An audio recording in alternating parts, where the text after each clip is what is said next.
किसी वन में भासुरक नाम का एक सिंह रहता था। वह प्रतिदिन अनेक वन्य जीवों को मारा करता था। वन के सभी जीव जंतु उससे परेशान थे।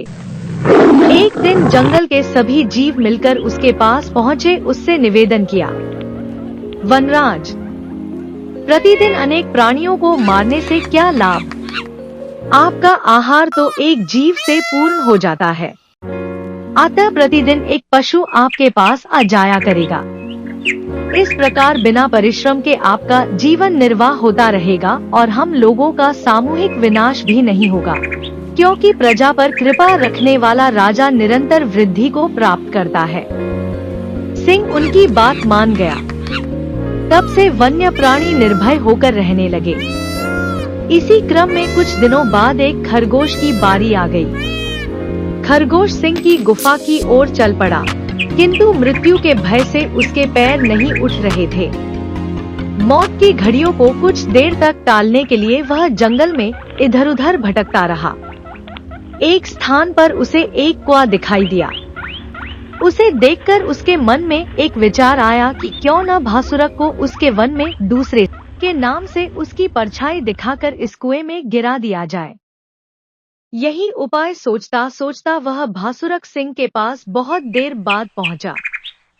सिंह उस समय भूख प्यास से व्याकुल होता हुआ अपने होंठ चाट रहा था। उसके भोजन की घड़ियां बीत रही थी। सोच ही रहा था कि कुछ ही देर में कोई पशु न आया तो वह अपने शिकार को चल पड़ेगा और पशुओं के खून से सारे जंगल को सींच देगा। उसी समय वह खरगोश उसके पास पहुंच गया और उसको प्रणाम करके बैठ गया। खरगोश को देखकर सिंह ने क्रोध से लाल लाल आंखें करके गरज कर कहा, अरे खरगोश, एक तो तू छोटा है और फिर इतनी देर लगाकर आया है। आज तुझे मारकर कल से मैं जंगल के सारे पशुओं की जान ले लूंगा, उनके वंश का नाश कर डालूंगा। खरगोश ने विनयपूर्वक सिर झुकाकर उत्तर दिया, क्षमा करें स्वामी, आप व्यर्थ क्रोध कर रहे हैं। इसमें न मेरा अपराध है और न अन्य पशुओं का। कुछ फैसला करने से पहले मेरे देरी से आने के कारण को तो सुन लीजिए। शेर गुर्राया, जो बोलना है जल्दी बोल, मैं बहुत भूखा हूँ। कहीं तेरे कुछ कहने से पहले ही मैं तुझे चबा न जाऊं। स्वामी, बात यह है कि सभी पशुओं ने आज सभा करके और यह सोचकर कि मैं बहुत छोटा हूँ, मुझे तथा अन्य 4 खरगोशों को आपके पास भोजन के लिए भेजा था। हम 5 आपके पास आ रहे थे कि मार्ग में दूसरा सिंह अपनी गुफा से निकलकर आया और बोला, अरे किधर जा रहे हो तुम सब? अपने देवता को याद कर लो, मैं तुम्हें खाने आया हूँ। मैंने उससे कहा, हम सब अपने स्वामी भासुरक सिंह के पास आहार के लिए जा रहे हैं। तब वह बोला, भासुरक कौन है? क्या उसे ज्ञात नहीं कि यह जंगल तो मेरा है? मैं ही तुम्हारा राजा हूँ। तुम्हें जो बात कहनी हो मुझसे कहो।